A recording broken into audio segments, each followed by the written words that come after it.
Chapter 43 to 44. We are just a couple of minutes away. Everyone ready? In front of the ship, they could see a faint outline of an enormous ship. Oh, stop yapping, woman. We have been through this pesky plan of yours already. I am here just to slaughter. With the new power Vegeta has gained through gravity training, he thought that the sky was the limit. We are here. Their tiny ship saw a fleet of ships floating above a planet. They haven't landed it, but from what it looks like with the entrance of Frisia's ship already open, they have boarded the planet. Halt! This is Emperor Frisia's galactic fleet. State your purpose or be shot down by the ruler of this universe. A signal came through to the ship's interface asking of their purpose. Vegeta pushed a button on the control panel and spoke back. He said a bunch of code and stated his name. The person on the other side eventually confirmed him and let them through. An opening in the underside of the ship was made clear and Chi-Chi flew towards it. Entering inside, it was revealed to be a hangar of some sort with various small pods and ships occupying the space. All the manpower, however, were concentrated in other sections due to the sensitive situation they were in. A small purple alien came to greet them. Leaving the ship first, Vegeta was approached by the alien, who also had a clipboard. He saluted Vegeta and gave him a brief rundown. Hello, Vegeta. Currently, the Frisia force is stationary in an unmarked planet in the northern quadrant. Our lord is in an investigation that our lower-ranked soldiers do not know about yet. All the troops are on standby in the main hall. The Ginyu force arrived recently, and with them, Dodoria and Zarbon are with Lord Frisia on the planet. I see. So does that mean we are the only ones in the hangar number 1 right now? Such a weird question, but with all the high-ranked members not in the ship, Vegeta and Chui, who is temporarily in charge, are the strongest. He wouldn't dare dilly-dally in his response when his life is on the line. Yes, only us and those in the hangar control room. There are 3 hangar rooms filled with ships just like this one. Vegeta walked past the attendant and motioned him to follow. When they both had their backs turned from the ship, Goku, Piccolo, and Raditz left the ship. All right, go to your positions. They all went separate ways from where Vegeta went, trying to be as quickly as possible. All of them already were briefed of the layout of the ship from Vegeta and knew where they were heading to. What the? Who are those that came with Vegeta? There were 5 more aliens, each wearing the signature Frisia armor and scouters. They looked at the cameras in front of them and saw 3 unknown characters come out of Vegeta's spaceship.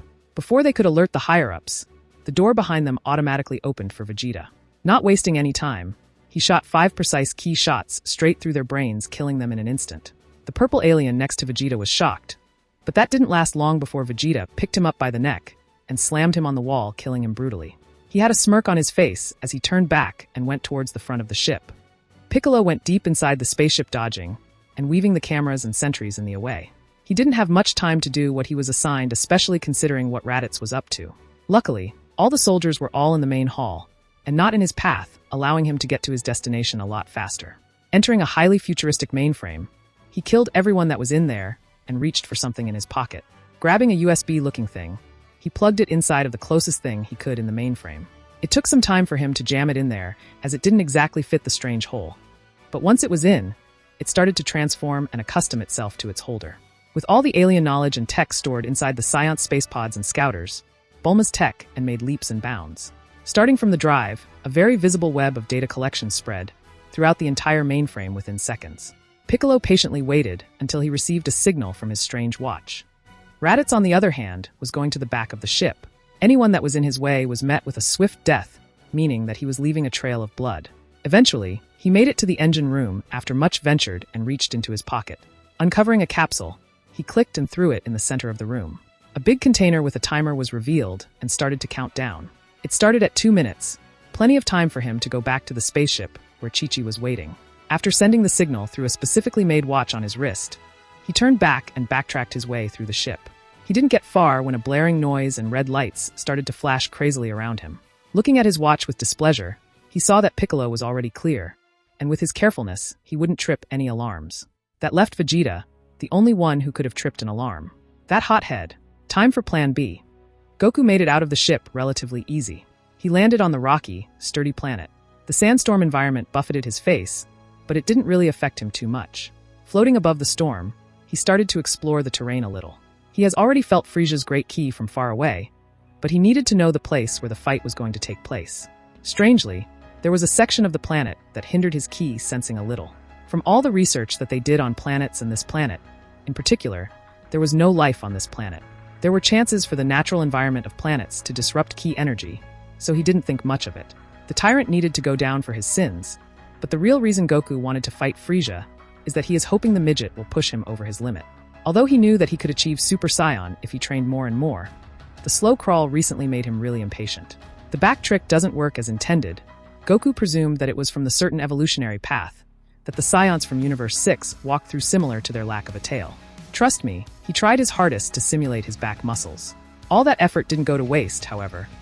He pulled the largest fart of his life and was actually quite proud of it.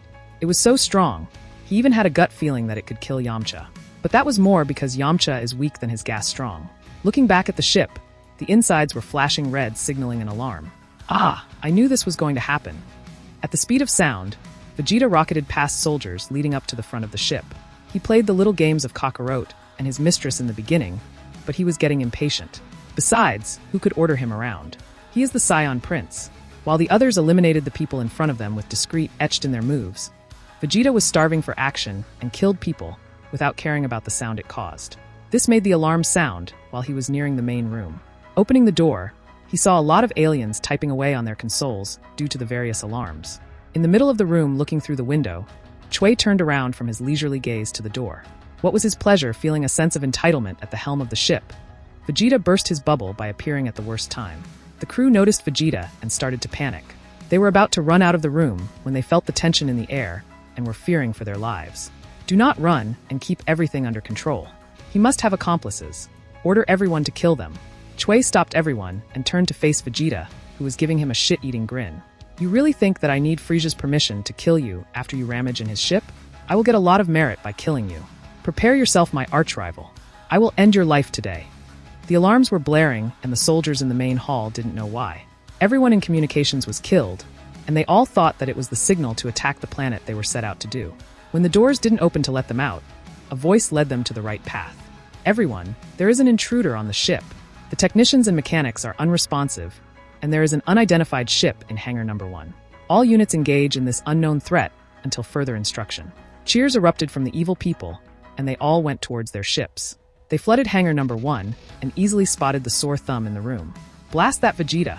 Raditz and Piccolo haven't even come back yet. Gohan and Bulma switched to Plan B and get to your positions. Chi-Chi started the ship and was able to fly out of the hangar. She weaved over blaster shots that were chasing her as she was rushing towards the exit.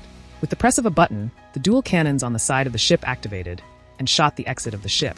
Barely scraping through the narrow shots, the exit behind them closed due to safety measures. All the foot soldiers started to run towards their assigned ships in an attempt to pursue them. What they didn't know was that Gohan and Bulma planted a small mine in every ship's underside before they parted. Pressing the large red button, all the soldiers who tried to pilot a ship in Hangar Number 1 was encased in the fiery explosion that followed. It may have reduced their numbers by a third, but it didn't slow down the rest as they were chased by hundreds of ships from the other hangars. A massive space fleet started to chase down the lone ship around the desolate planet. Chui's little speech and hi didn't last long when Vegeta looked quite bored picking at his ear. Using a speed that was akin to teleportation to Chui, Vegeta was in front of the unsuspecting alien. Punching him in the gut, Vegeta's fist passed to the other side without any grandeur. But how? We were at the same power level before. Do you really think that IA Scion would lose to someone like you, a nobody? You must be delusional. Now let me give Frieza a warning of what's going to come to him. Vegeta lifted Chui after impaling him and threw him against the large window in the front. Chui crashed through the window, sailed through the planet. Coincidentally, he landed right in front of a floating emperor who was wondering what was happening to his ship. Frieza looked down at Chui, who was struggling to stay alive. It grossed him out a little, so he fired a death beam to end his life. If I recall, Vegeta was scheduled to come today. I knew the day he will try to overthrow me, but I didn't think the royal monkey was actually idiotic enough to do it with his tiny power level. He kills Chui and thinks he is strong? Oh well, it gives me a reason to exterminate the Scions anyways. That is if you survive a fight against me. The Jinyu Force, Frieza's retainers, and Frieza himself all squinted through the sandstorm. A lone figure slowly walked out with his hoodie that he donned. Revealing himself as Goku, but more importantly a Scion, he stood proud and ready to fight to the death. Your midget A*S won't be even able to reach me. Just when he said that, the spaceship in the space exploded behind Goku in a spectacular explosion. Parts of the spaceship and screams could be barely heard from how far they were. They all looked at Goku and felt the tremendous pressure coming from him. All of their scouters exploded from their face as Goku started to power up. Air pressure blew the Jinyu Force, Dodoria, and Zarbon away a few meters. The air didn't seem to affect Frieza, not changing his facial expression from his slight frown. Getting in his fighting position, his His blood was boiling in excitement. Let's go, Frisia. Hey, I hope you guys like how I am spicing up the Frisia arc. There is going to be something special in the next chapter, and it won't be the fight against Frisia. I mean, they will be fighting, but there is going to be something extra. There will also be another surprise in a couple of chapters. I hope you guys like it, and thanks for reading. Chapter 47, Chapter 44, The Tree That Blooms Evergreen. You impudent monkey, I will crush you and all of your kind once and for all. His ship, his magnificent prized possession that he got from Daddy. The men were expendable, but the ship was with him since the day he ruled. 3 objects with a trail of smoke, covering them originated from the ship, was headed in their direction. When the balls of smoke dispersed, Vegeta, Raditz, and Piccolo were revealed. Originally, in their first plan, after Raditz planted the bomb and Piccolo stole the data, they were supposed to head back towards the ship. However, with the alarm being triggered, they burst a hole through the ship instead and landed on the planet waiting to be picked up later. Getting picked up didn't seem like a very plausible solution currently, with all of those battle spacecraft chasing Chi-Chi around. The mother-children trio wasn't just going to be chased, however. The guns at the sides of the ship started to move erratically, as if a human suddenly started to man them. Bulla took the left while Gohan took the right. With limited energy in the ship, they substituted their bullets by supplying the weapon with ki. Missing at first, the children were able to get the hang of shooting the turrets, and started to take down the ships, chasing them in a fiery explosion, while Chi-Chi weaved past enemy fire. Frisia, in his little hover chair, got distracted by the light show above. He was about to raise his finger and shoot down the pesky lone spacecraft, before Goku saw his opening and initiated his attack. His fist decked Frisia right on the cheek, caving it in, and blowing the little man chair and all. Unable to control his vehicle, he connected with a mountain fast. The entire hovercraft broke into pieces, leaving Frisia on all fours panting. So you are actually in contact with the team in space? With Goku, Wicked, Caulifla, and Kale were just lounging around Bulma's lab after training. Bulma would always be in her lab recently, so it made them very curious. Yes, I made a prototype communicator, and it seemed like it worked. I am able to receive messages and updates through a similar device I gave Chi-Chi. Currently, they just found Frisia's spaceship and are going in. Goku. At this point, Caulifla didn't even hide her concerns towards Goku and his risky situation. With Bulma bombarding her with information and images of Goku, she felt closer than ever. Kayla sight. She knew this day would eventually come where she couldn't keep Caulifla beside her forever. When she lost hope, she decided to just enjoy the time currently until Goku came back. Bulma smiled at Caulifla's dazed expression that reminded her of her past self.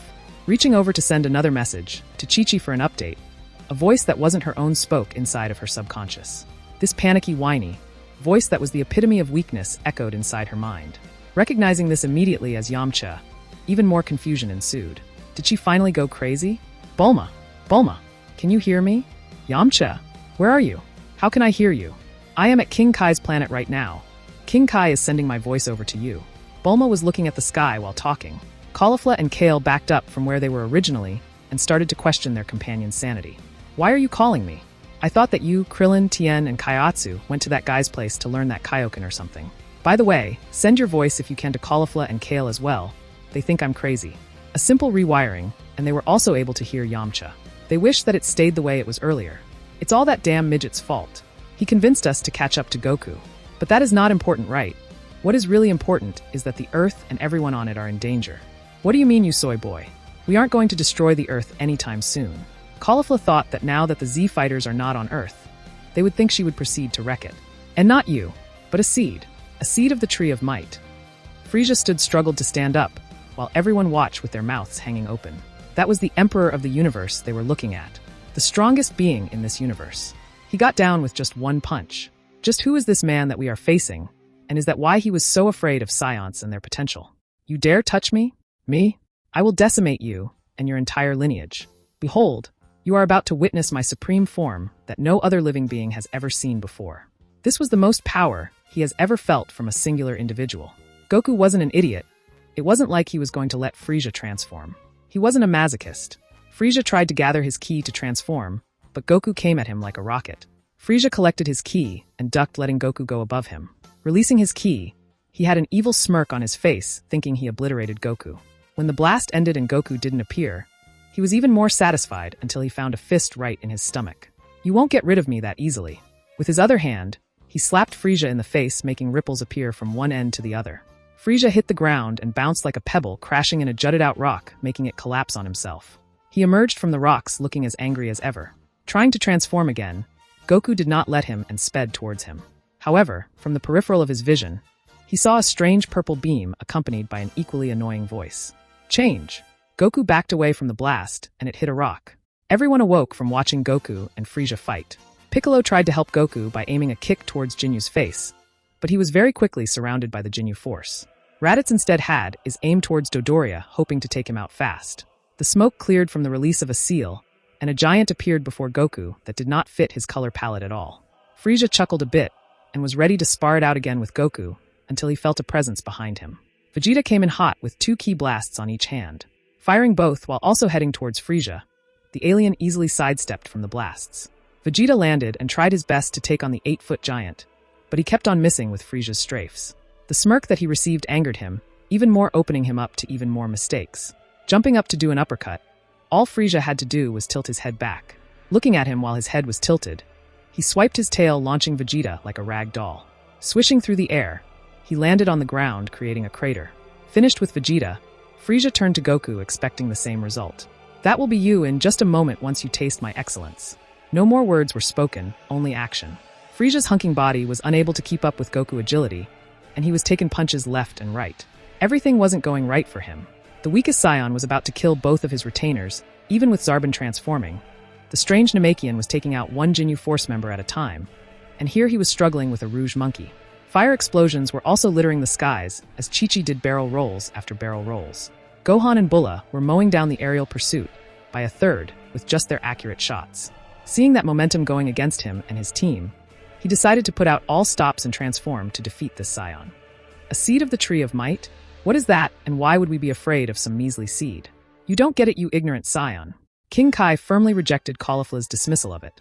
The Tree of Might will not only produce fruits that are not supposed to be for the mortals, but it will also suck the entire earth to accomplish it. All of the girls' faces turned white after realizing what he just said. Well, Caulifla and I will just destroy it. Kale said, quite adamantly confident in their strength. If it were that easy, we would not have called you. By the end of today, the tree will turn the earth into a desert wasteland. Currently, Tien and Krillin are headed your way, but I doubt they would be able to get there in time. We have to try. Let's go, Kale, and try to destroy that thing. They were running to the exit about to open the door when a humongous tree root barged its way instead. Seeing all the free room inside the lab, the Rouge root curled and drove its way in and occupied the space. It destroyed several lab equipments, and even the main console, where Bulma was monitoring the situation in space. Leaving Bulma to fix her own devices, Caulifla and Kale blew away the root, having just enough space to maneuver through. Outside was an apocalyptic situation with fire everywhere and people running for their lives.